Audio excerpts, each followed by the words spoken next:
is like one of the best moments of my career. To watch somebody have worked through a fear and get on the other side of it and see the confidence that creates. Turns that fear that we all hate into confidence, right? And then you can do more. And I think that is such a similarity with endurance stuff. It's like, I think my ceiling is X, and it turns out it's Y, and it's a shitload farther than you thought it was, right? Welcome to For the Long Run, the podcast exploring the why behind what keeps runners running long, strong, and motivated. I'm your host, Jonathan Levitt. Through personal and professional connections in the running world, I have the privilege of getting to know some amazing athletes. I've always been fascinated by the psychological aspects of running and what helps people to achieve success, however they define it, and this podcast is aimed at exploring this and much more. I hope you enjoy. This episode is brought to you by Freedom Solar Power. When I first started looking into solar, I thought it would be a clunky and expensive process. I've learned it isn't nearly as hard as you think. Freedom Solar Power makes it simple. They provide a turnkey solution that is focused on educating their customers on the experience from installation to everyday use and savings. They ensure you have all the information needed to make sure going solar is right for you. From firsthand experience, it makes sense both financially and for the environment. With no down payment required, solar not only adds immediate value to your home, but it's also great for the environment and might even provide immediate savings, not to mention the year-end tax benefits, a credit of 26% this year. Freedom Solar operates in Texas, Colorado, Virginia, and Florida, and there are plenty of other great options nationwide. Thank you to Tracksmith for sponsoring this episode. Tracksmith just released their spring collection, and as a season shift yet again, I'm proud to continue this partnership with them. Tracksmith is a brand for committed runners like you and me, people who know that the best part of a busy day is squeezing in a workout. They offer products for training, racing, and rest days, which you know I'm a fan of, and create experiences that make running more rewarding, more connected, and more meaningful.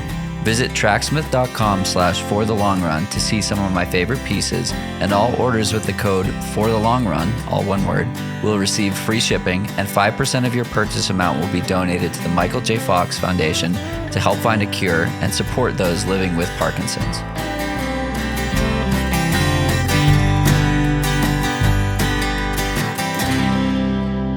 Welcome back. I have Bret Biggart joining me here in Austin, Texas. Bret, thanks so much for taking some time to chat and hosting me here. Thank you for coming to Austin, Texas. We're glad to have you. Of course. And to those listening, apologies for my voice. It is still at mile 24.2 of the Boston Marathon. So, nice. You'll have to bear with me on this one. But Bret, the first question of this podcast has become a bit of a challenging one. So we're going to lead with that. And the question is, who is Bret? Wow, that's a good one. Who is Bret? Today, Bret is a guy who tries to do his best running this business and helping other individuals in this community, whether it's my family, people in recovery, people that I'm related to in sports, people I care about, but just trying to be a guy of service these days. And we're also sitting next to your mountain bike tire here. We are. That's an important piece of decoration, which actually doubles as a security piece around here. I've got a trainer in the back with an expensive bike. And so the trainer and the bike are all ready to rock. So I can slip back there and log some time as much as I can handle. And then I pulled the wheel up here so that nobody takes off with my cool bike. Unless they're into unicycles. That's right. So Bret is the CEO and founder as well of Freedom Solar. Is that correct? Yeah, to say founder would be maybe a little inaccurate. There was, Adrian Buck and Chad Priest were two guys that were here that started the business. And then when I came on board, we changed the direction of it, and so started going directly to the customer as opposed to subcontracting. And really, kind of the rest has been history. But that was a little over 10 years ago that I came on board, and the business was real small at that time, just trying to figure it out, doing subcontracting work. And so I ended up meeting Adrian along the way as I was trying to decide whether or not to get into solar. And we had this great conversation one time. He said, I was trying to figure out whether or not I was going to do this or not. And I met Adrian, and I'd never met him before. We got introduced through mutual friends, and we go to this Mexican food restaurant. And I sat down and I said, look, I want to start a solar business. Here's why. And I kind of went through this list of things that I thought were important. And he agreed with me. And then at the end of it, he said, listen, I actually don't know anything about how to run a business. I know how to install solar and run crews of guys and design systems. I don't even like people. And I was like, awesome. Let's partner and go do this. And that's what we did. So that was a little over 10 years ago. So it's been a really fun ride. So you clearly like people. You seem to be more than Adrian, I guess. Which is the important part. Yeah, I guess so. Mm-hmm, yeah. And you mentioned in your description of yourself, a man of service, focused on helping those in recovery as well. I would love to chat on that. But I've had a handful of CEOs and founders and such on this podcast, and they also dabble in some sense in endurance sport. Yeah. Some have been ex-professional athletes, and some are elite or amateur athletes. Given this is a running podcast, maybe let's start there.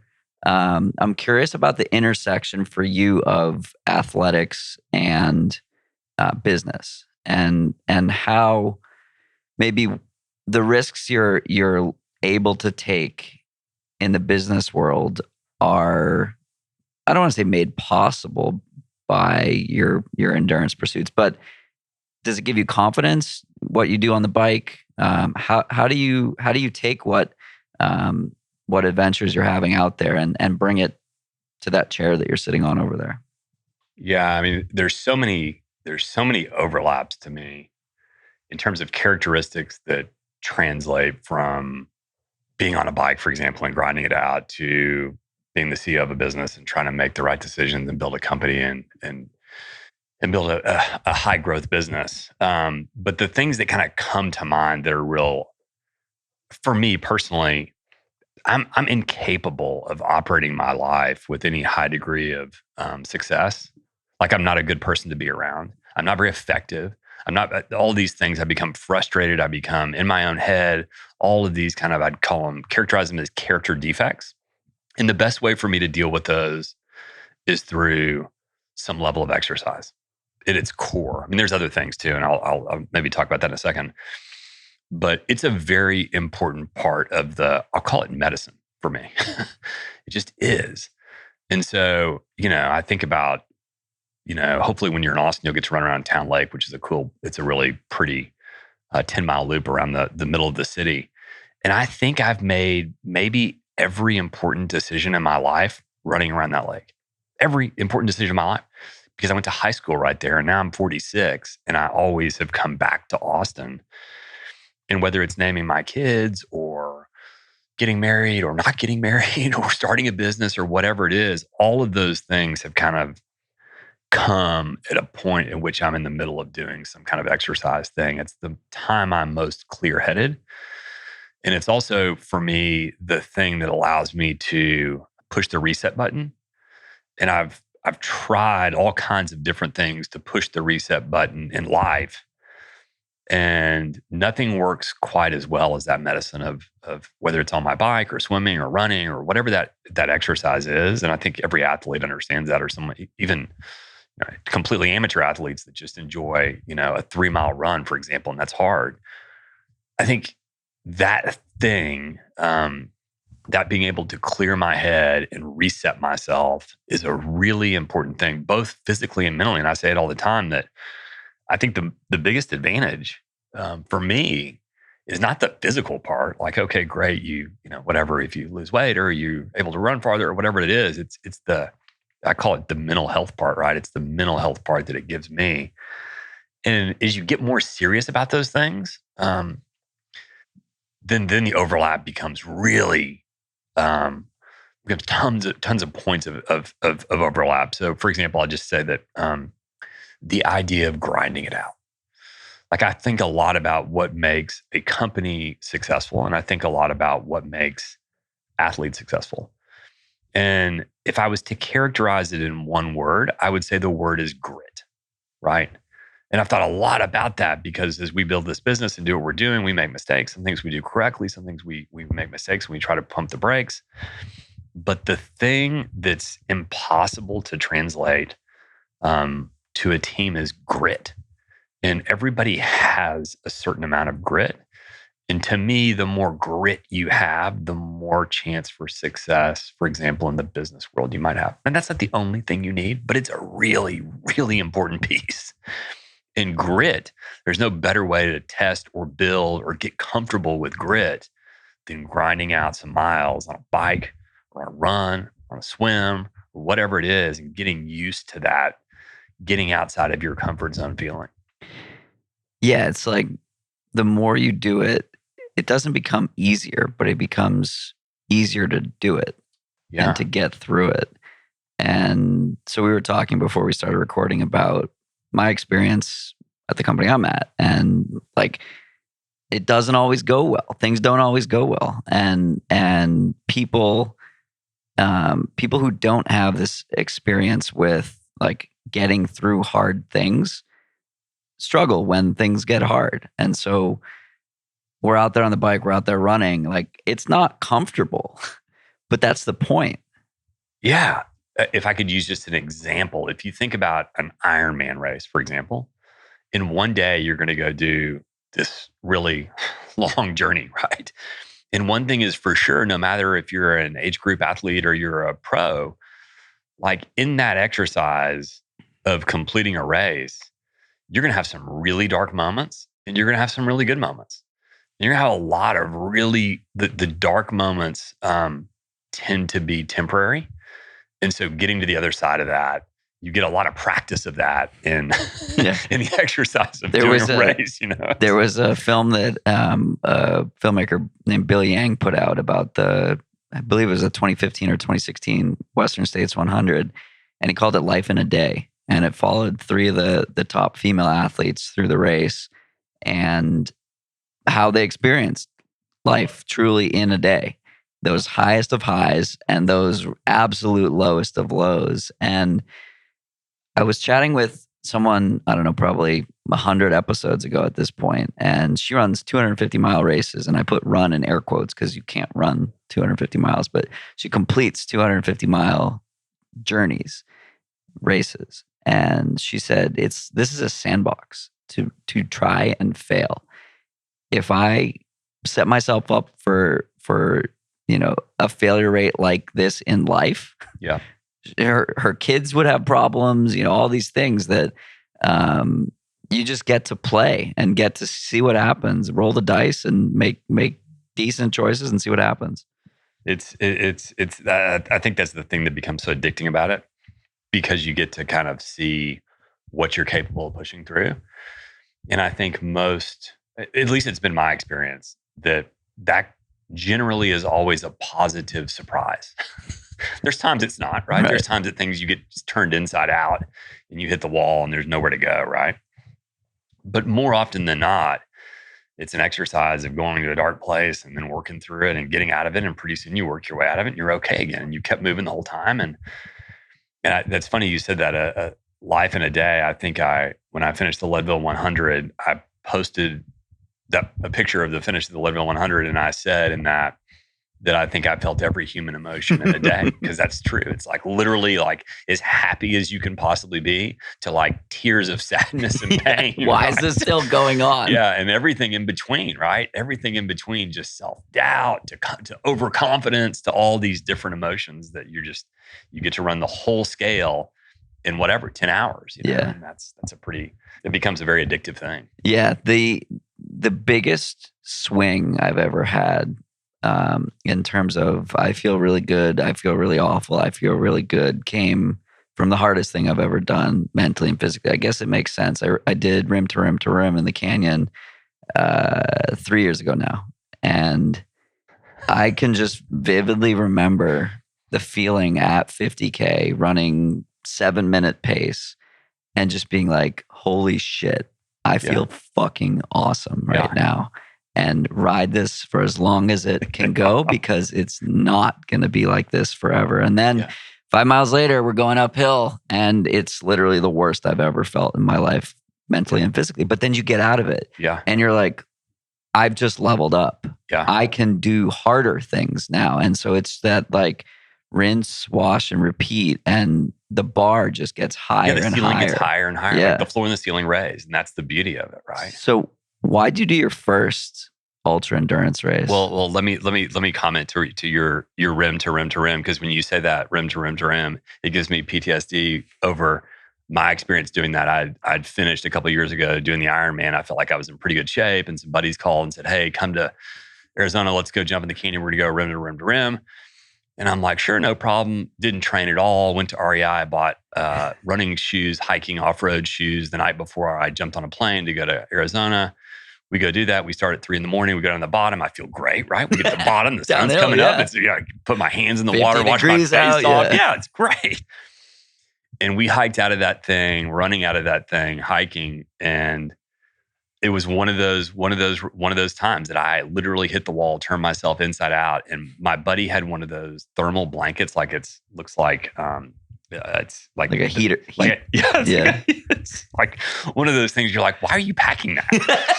Oh, you'll know. Yeah, and so literally fast forward, whatever, 7 or 8 hours later, and like I'm laid up in a fetal position on the side of the trail, wrapped in that thing like it's an embryonic sac, like it's home sweet home. And I'm trying to shake it off. And it was so brutal. I got completely dehydrated and just completely turned myself inside out. And so hit the wall really hard there. But to answer your question about first endurance races, why do them? I'm kind of I'm a pretty simple guy. And so I think a lot about, about trying to do things on an annual basis. I live my life a little bit by the laws of threes, because I can't really do more than 3 things. I'm just not really that capable. I'm just not that smart enough or that good enough. And so every year I put down 3 goals that I'm trying to knock out. And they can be at my discretion, right? The rules for this little engagement are they have to be big, meaningful things. And they have to be a binary outcome. They either got done or they didn't get done.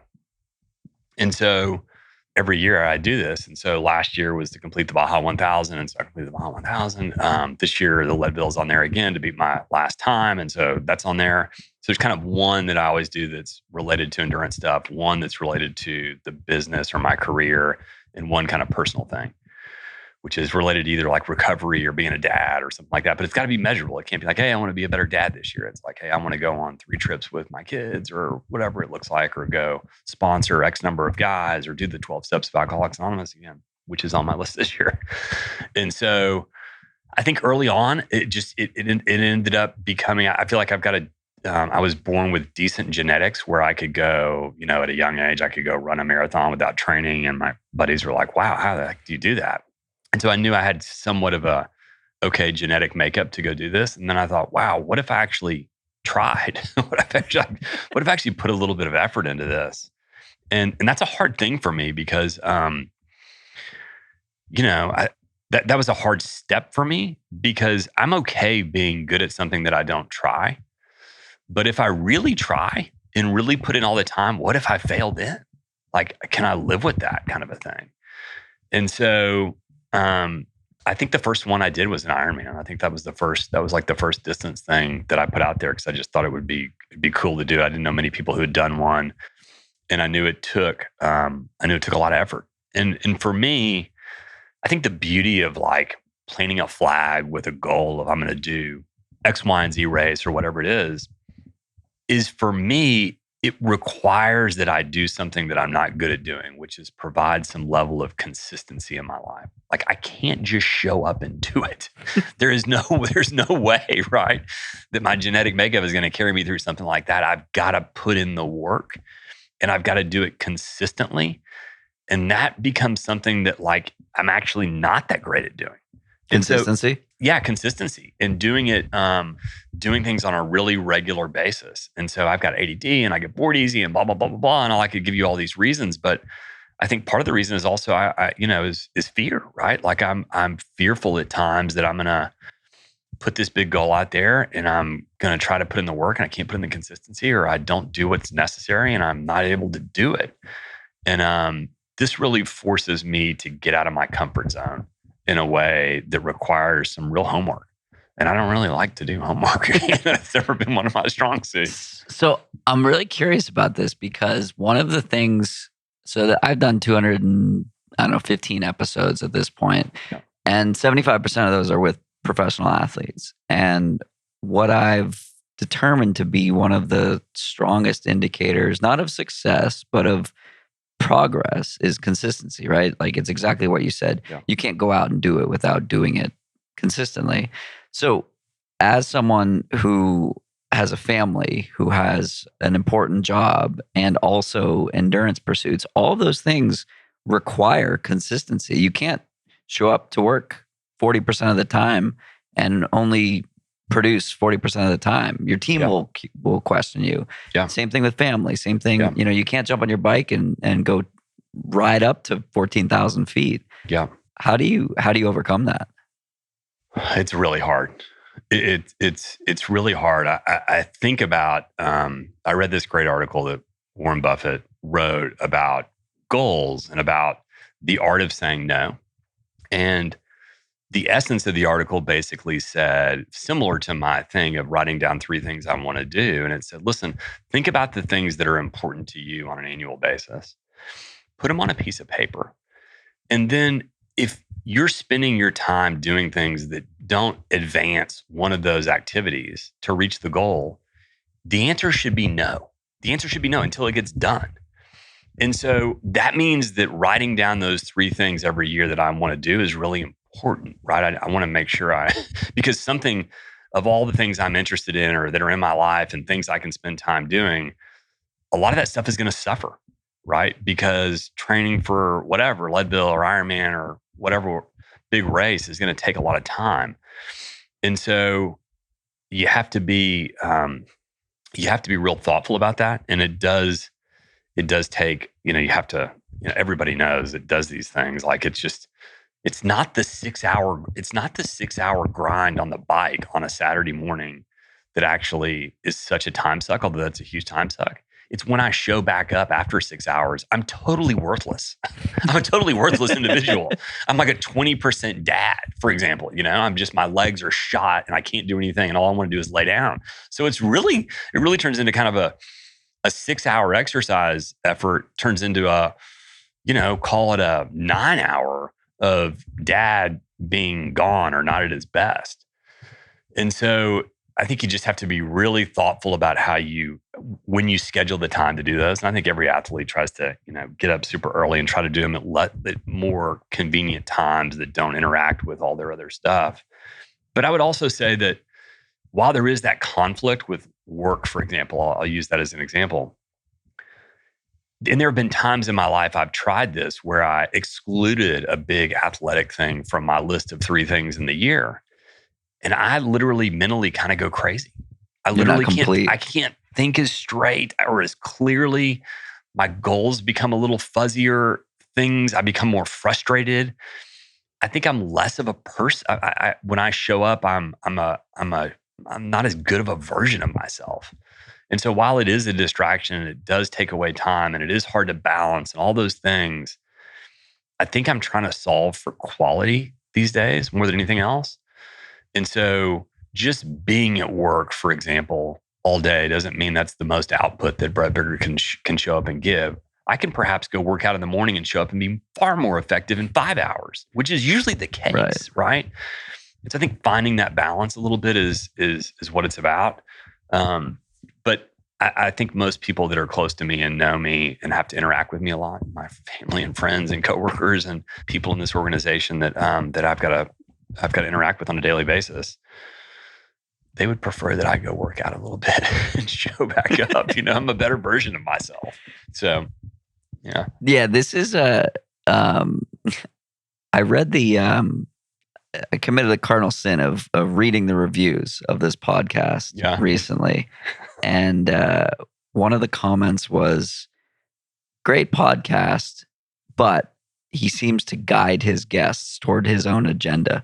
And this is my agenda. My agenda is like exactly what you just said. Like I have people like you on to say exactly what you just said because they need to hear a CEO saying, I am the best version of myself when I do this. Like that's the agenda I'm trying to get across. Yeah. So thank you for sharing that. Legitimizing your agenda. You nailed that perfectly. I didn't even have to, pull it out of you. But that's the point, right? Yeah. Like I do the same thing. I wake up, I work for a bit, and then I go for a run. And my day is better because I know that that's how I'm structuring it. My boss knows that's happening. Most of my Strava titles, if I didn't put a name to my runs, would be lunch run. and I think it's so important. I think we're in this culture of more. And you're saying less, but better. Yeah. Higher quality. Yeah. Better intensity. Like when I show up in everything, right? It can be showing up with my kids, right? I'll use an example from last night. I had my kids with me last night, and I'm divorced, so I have them, I don't have them all the time. And so when I have them, I really want to make sure that we're doing stuff that's meaningful to them, not me. Yeah. Which I have to think consciously about, right? Otherwise it's the Bret Biggart show, and that always goes poorly, right?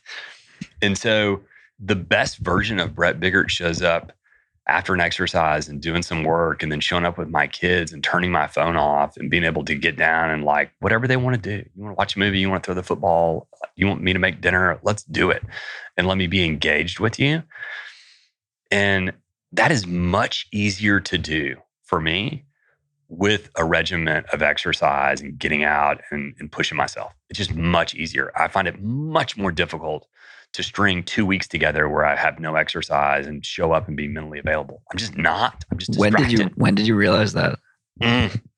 I have to say it out loud like this to remind myself, to be honest, to continually remind myself, because you'll listen to this podcast. You'll be the top listener of this episode. Bret's listened to this episode 1,000 times. It's like, hey, listen, with my AA stuff, and I sponsor some guys, and I say, hey, listen to what I tell you, because there may be a day you have to tell this back to me, right? So it's a little bit of that syndrome. But I think in the last couple of years, I really realized that. I'm 46 now, and so I'm a middle-aged, CEO guy in his 40s who is not a very competitive athlete, but an age group guy, and likes to go out there and push myself, and the reason I do that is I feel like I show up as a better human. And so I think that's been the last couple of years though that I've really been able to put a finer point on that and connect the dots. Cool. Thanks again to Freedom Solar Power for supporting this episode of the podcast and our environment by providing an easy, green energy source. The buying process was fascinating and eye-opening, and I am excited to pay my learnings forward. If you're curious about going solar in your home, message me on Twitter or Instagram, and I'd be happy to help your journey by providing some great resources.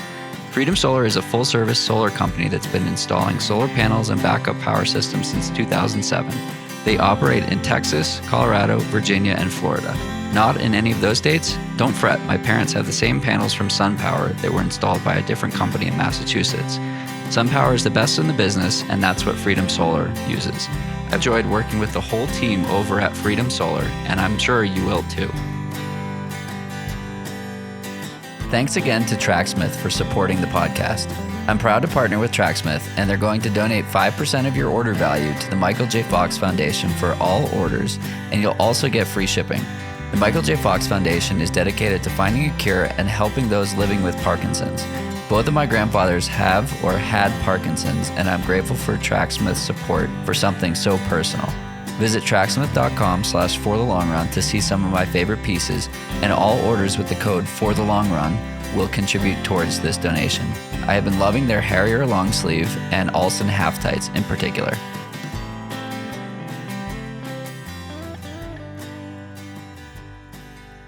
You mentioned AA and recovery and being in the active service quite a few times now. Can you talk more about that? Yeah, it's people say, what's the most important thing that's happened in your life? People have different responses to that, and they can be my child was born, or day I got married, or all these things. For me, getting sober is that. Like getting sober, and that was a real. That was the most important decision I've ever made, and continues to be daily the most important decision that I'm committed to. And so, man, this is one of those things that's I consider it the most important thing in my life, recovery.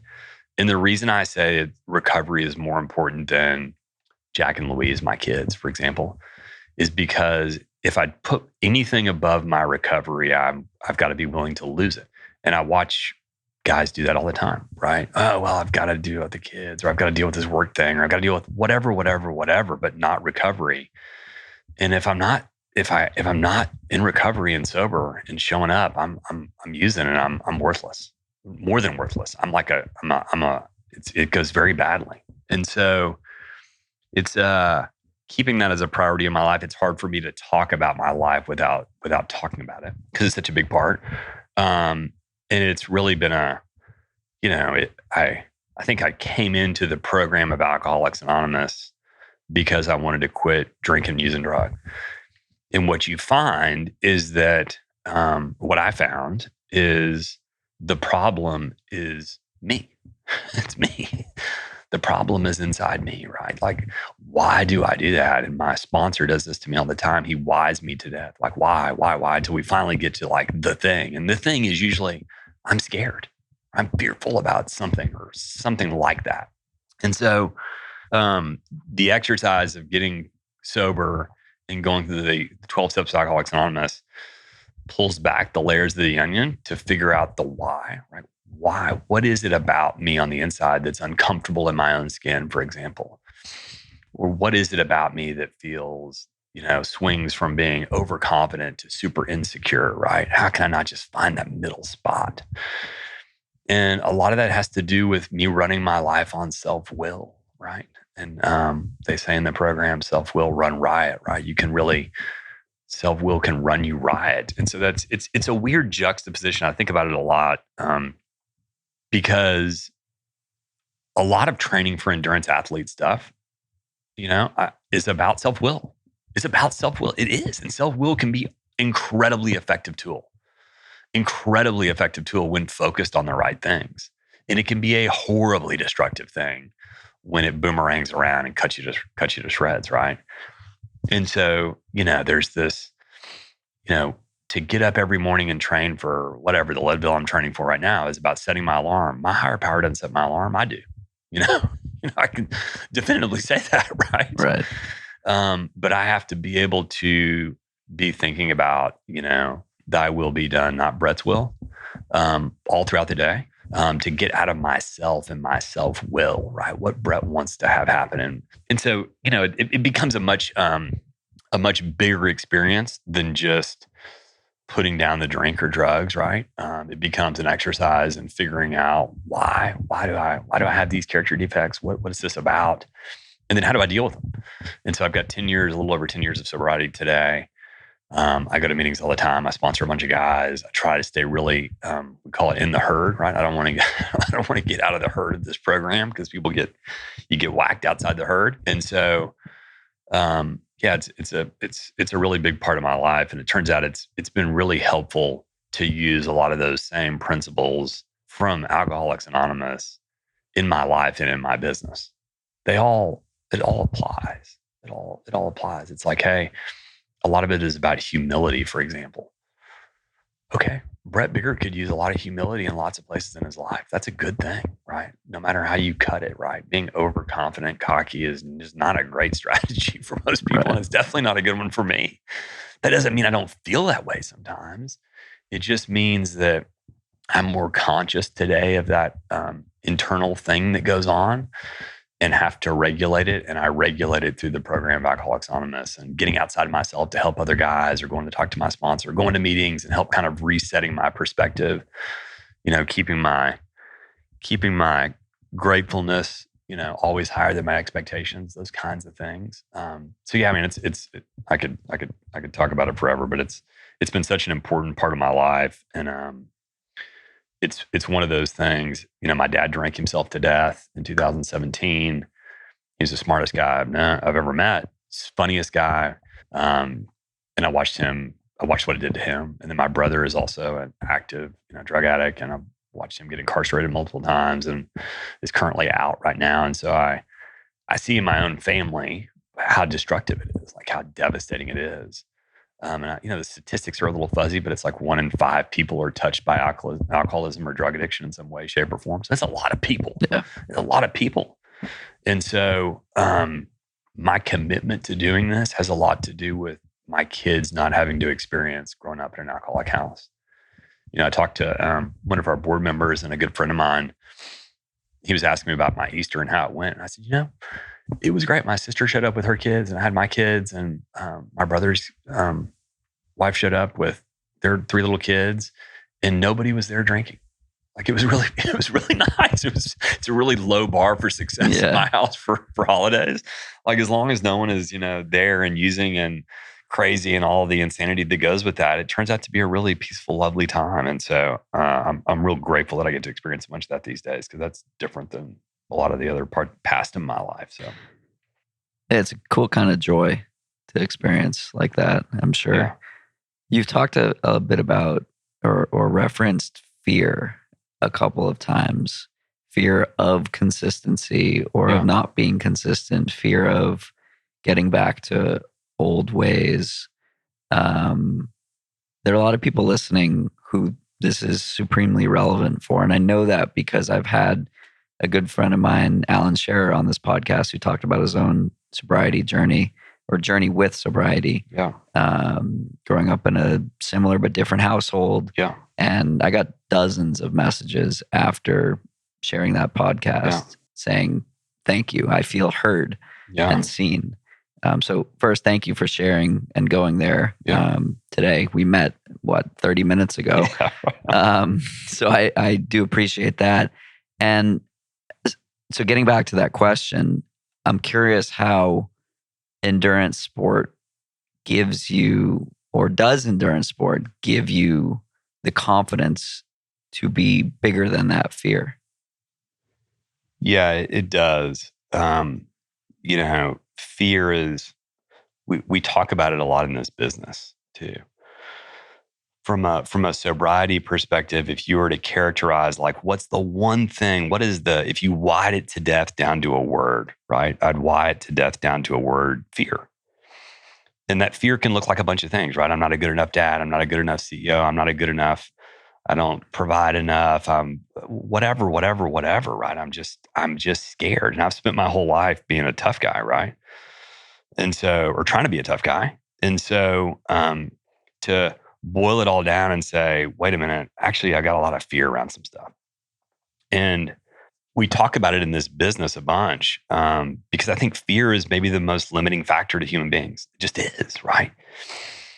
I'm just worried about the outcome. I'm just not going to do it, right? Because of whatever reason. And so, and it shows up in work, every place in life it shows up.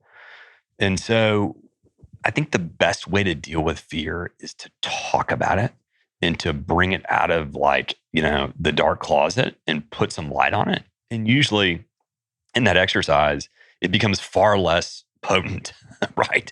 In that environment. And we went through as a group and talked about, with my executive team, for example, and talked about, what's your biggest fear?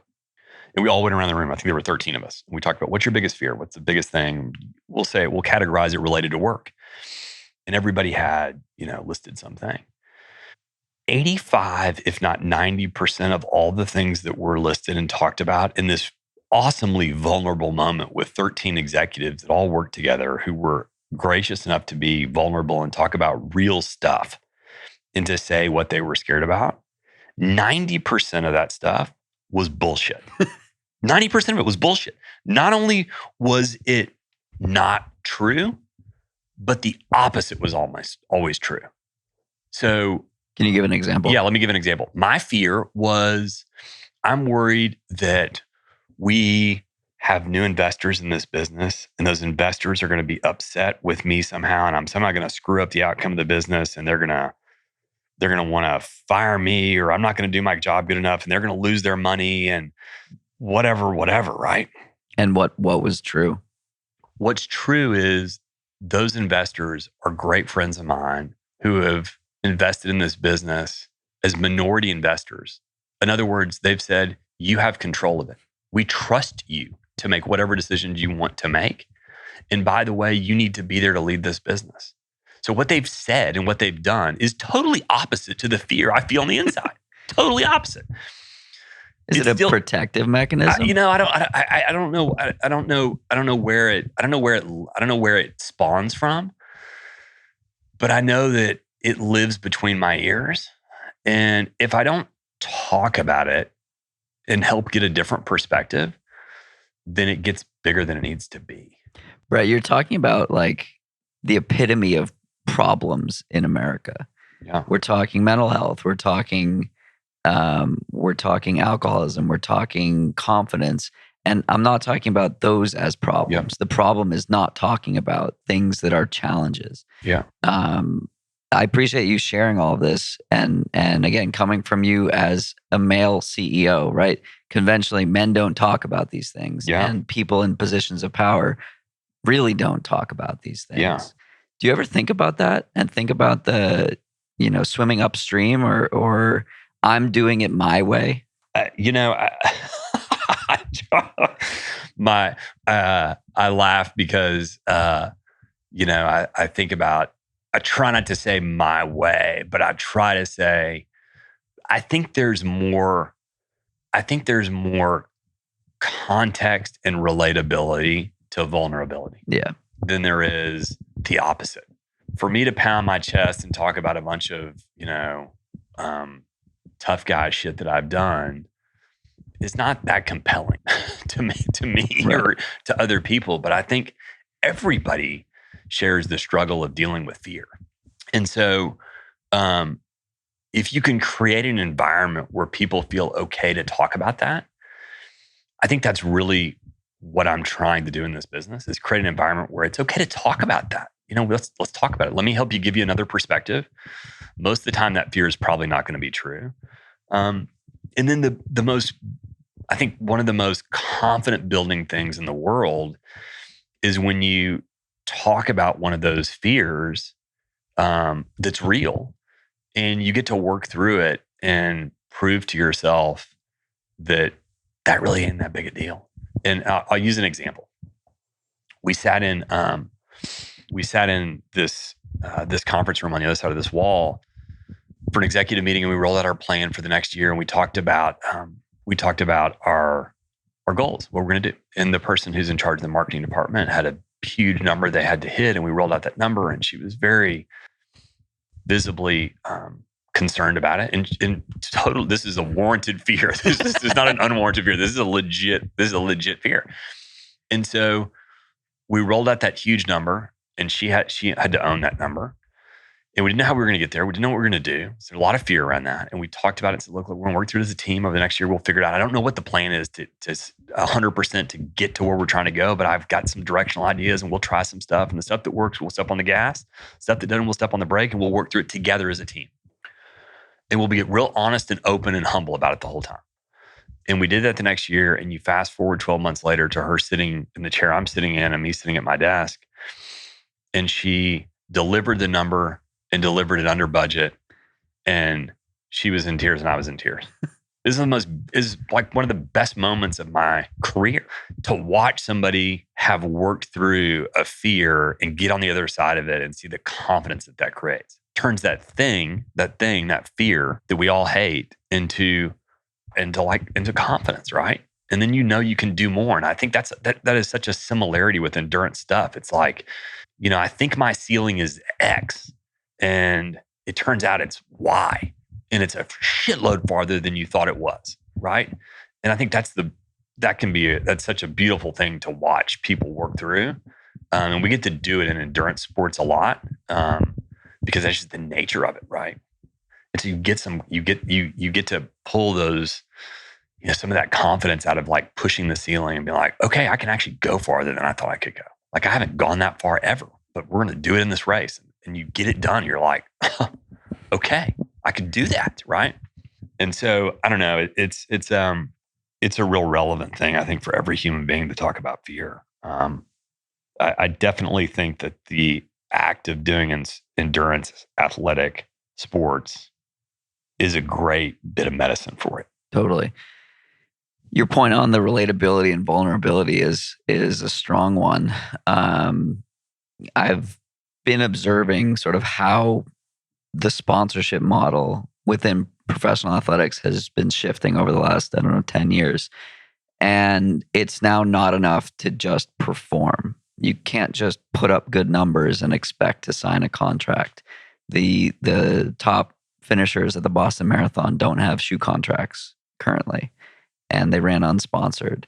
And right now, which isn't to say they're not relatable, they are relatable. And what's interesting is that now people don't really care to follow the story of someone who is always successful all the time and never appears to experience struggle. It's not relatable. The last 2.5 years have taught us that everyone's dealing with something, and you don't know what it is. You just know that there's something there.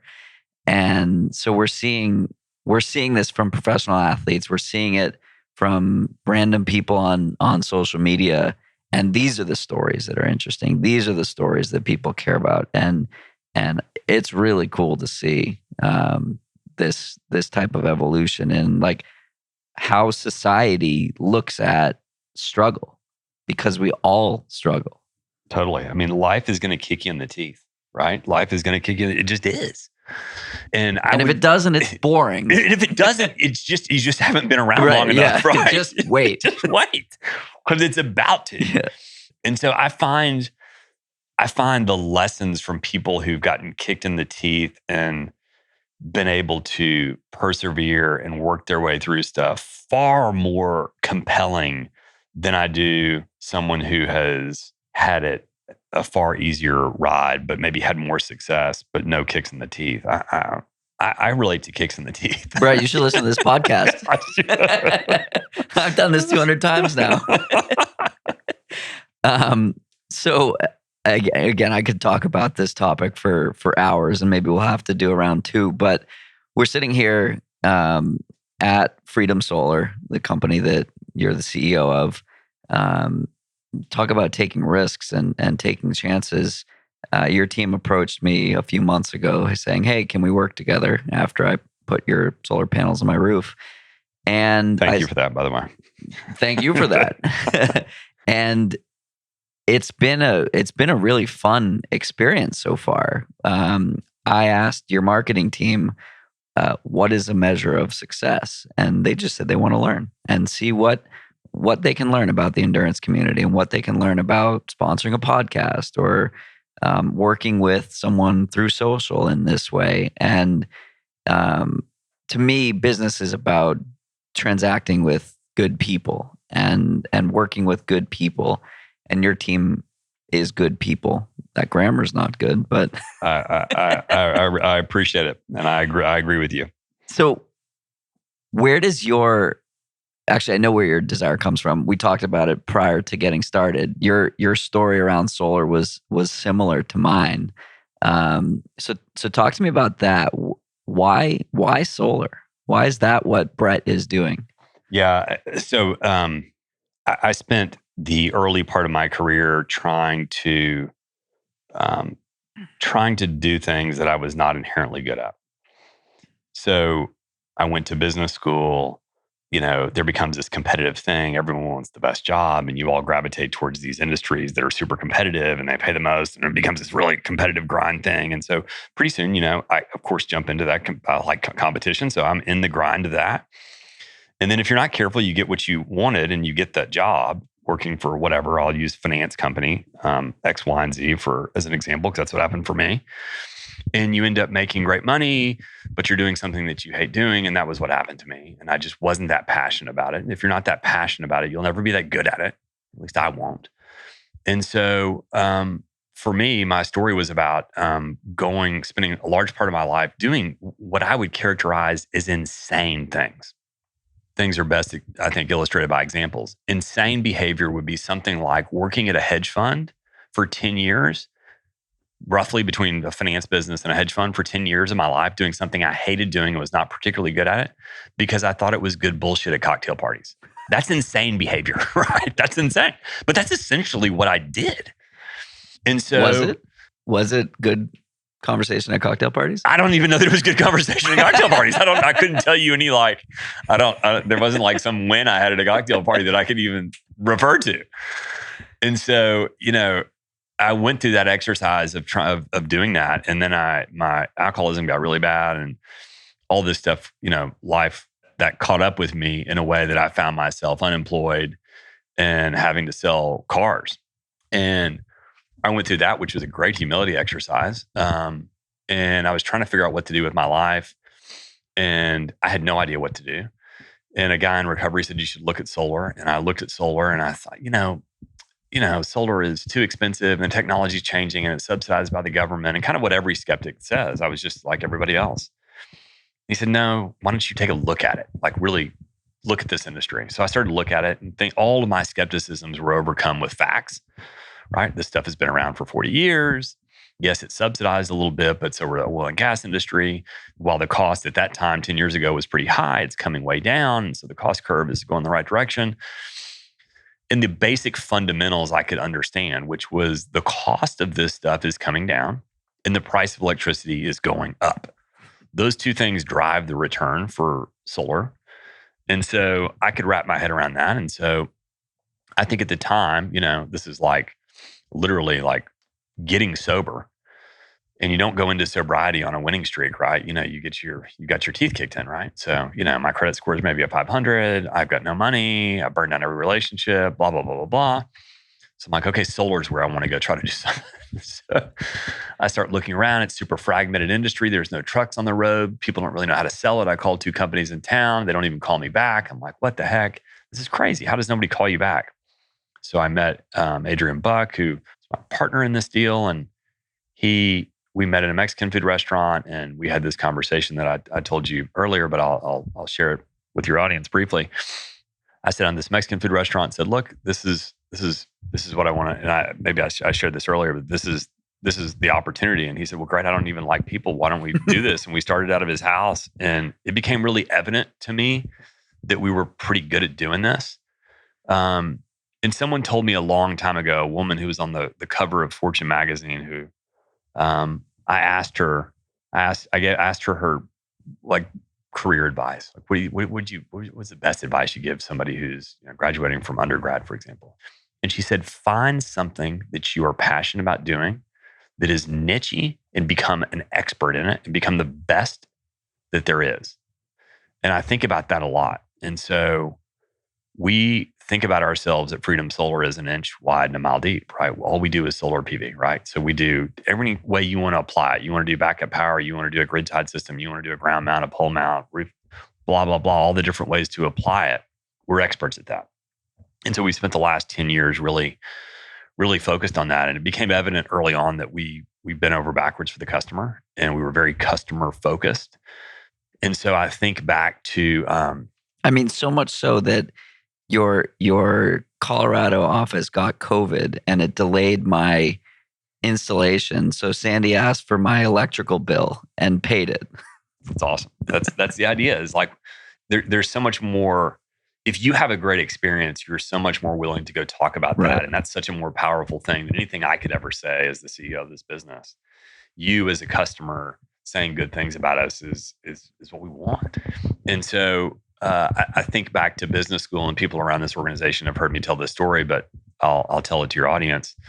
This guy walks into our business school class on the first day, and he's 80 years old or so, very old, and he's got kind of Parkinson's, so he's shaking, and he's got a cane, and he walks in the bottom of the auditorium, and he says to this group of cocky MBA students, including myself, I'm going to tell you everything you need to know about business right now. We said, oh, wow, okay, great. And he says, this side of the room, there's 3 sides of the room. You're cheaper. This side, you're faster. This side, you're better. When I point to you, tell me what you are. Cheaper, faster, better. Cheaper, faster, better. Cheaper, faster, better. Okay, stop. Here's all you have to remember in business. You can only be 2 of those things at any one time. You can never be 3. I think about that all the time because there's a constant pull to be all 3. And for us, we're better and we're faster. And we're real clear about that. We've got to be really good. And so we've really built the business based on that. It's been, I think every human being is trying to figure out what they're supposed to do on this planet, right? And I think we're all looking for a sense of I'd characterize it as usefulness and purpose. I want to feel like I have some usefulness and purpose on this planet while I'm here. And so I'm going to interject here for a second. The last conversation, and I've told this story on the podcast about 20 times, but the last conversation I ever had with my grandfather was that. Was about that. The usefulness whole and purpose of being here is to leave the world a better place than when you entered it. That's it. And that's the secret to life. It's just kind of that simple, right? And so I feel like for me on a personal level, this business and what we've done and where we're going is where I'm supposed to be. That's the first time I've ever been able to say that in my whole life. Pretty cool. And then the biggest part of that is because of what we do, right? If we're really successful at what we do, we're able to move the needle a little bit. And if we can move the needle a little bit, that's what we're trying to do. And when I say move the needle, like, can we leave this place a better place than we found it? Can we make improvements around here? When we have a good day at this office and we install a lot of solar, it makes this planet a better place. Okay, yeah, it's great. A good feedback loop. Great, yes. Sign me up. And Your winning is the world's winning. Yeah, absolutely. And so it's such a cool thing because the people in this organization also subscribe to that same understanding. And so it becomes very easy to build an organization around a mission that's bigger than just us. And so, I'll use at a hedge fund, a great day of trading was when the customers on the East Coast got screwed in an electric bill because a storm came in and you were trading natural gas and we made a bunch of money. Like, you don't really go home and put your head on the pillow and think, wow, what a fulfilling day that was. or another, the worst job, selling cars. Oh, I sold somebody a car and some little old lady and I, sold her all this stuff and I made a huge margin on it. Sold them the warranty that they don't even need. Yeah. And then the manager gives you a high five and you walk out of there and you take Granny's $2,000 extra. Right. So it's like, that doesn't feel so great. Okay. This is a different deal. Yeah. And so I'm super grateful for it. It makes it so fun and it makes this group of people watching their effort and passion and commitment to what we do is just a phenomenally rewarding thing. It's really cool. Cool. I love it. I can't wait to see my meter spin backwards. Amen. One of the things that I am always curious about with someone like yourself or athletes that have achieved objective levels of success is their definition of success. So I'm curious for you, what is success? Or is it what you just said? Look, for me, I think it has a lot to do with success for us related to this business means if we can go out and install as much solar as we can around this country, that's what we're trying to do. We're trying to put as big a dent in this sector and in this effort we possibly can to go really put a stamp on it. But success for me looks like a lot of things, I mean, love the people in this organization, love the people in this organization. Being able to build a company that can allow people to work here and build a career and do whatever they are capable of doing brings me a tremendous amount of enjoyment. And that to me is a part of success. We have 500 people that work here today. We'll have another 500 next year. Can those 1,000 people, for example, go be the best of what they can be in an organization that we've put together? That feels really good to me if we can do that. Awesome. Well, I hope that you can achieve that success. And I appreciate the support on this podcast. And we're big fans. And much more. So, Bret, thanks for taking the time and being so real and authentic and sharing your experience in this spinning orb that we're on. That's it, buddy. Thank you for the time and coming down here. I really appreciate it. Thank you for being a customer. Of course. That's it for today's episode. Like many long runs, it's sad when it has to end. I hope you join in next time on For the Long Run. And in the meantime, happy trails. If you enjoyed this episode, it would mean a lot to me if you shared it so that others can find it and enjoy it too. This podcast and the accompanying music has been produced by Brian Walters of Single Track Sound. For the Long Run's logo was created by Vanessa Wolf of Sterling Wolf. Show notes have been written by Ruby Wiles and is managed by Emily Holland. It takes a village.